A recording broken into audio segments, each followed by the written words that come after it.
আমাদের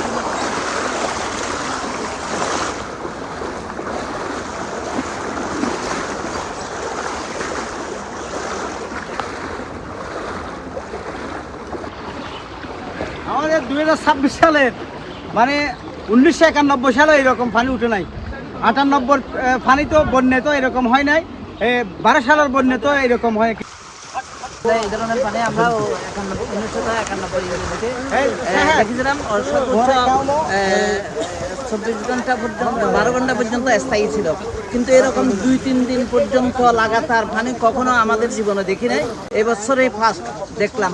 ঘর বাড়ি সবগুলো ডুবে গেছে, নিচতলা সবগুলো পানিতে তলিয়ে গেছে এবং কোনো ধরনের অত্র এলাকায় এখনো পর্যন্ত কোনো ধরনের ত্রাণ আসে নাই সরকারি পক্ষ থেকে এবং বেসরকারি পক্ষ থেকে। এখন কিছুক্ষণ আগেই ঘোষণা হয়েছে জামাত ইসলামের পক্ষ থেকে, জামাত ইসলামের আমির ডক্টর শফিকুর রহমান সাহেব আসিয়া এখানে অবলোকন করে দেখিয়া কিছু ত্রাণ দিবের কথা বলে গেছে। ফার্ম ফ্রেশ পাস্তুরিত তরল দুধ, বেশি ভালো দুধ। ত্রাণ 100 কোটি টাকা রাখতে পারে এই অত্র এলাকায়। যে এজন্য সকালের যারা শুভানুধ্যায়ী এবং সরকারের প্রতি আমরা আহ্বান জানাচ্ছি যেন জনগণের দুর্ঘটনায় যারা ক্ষতিগ্রস্ত হয়েছে তাদেরকে যেন ত্রাণ দিয়ে সহযোগিতা করা হয়।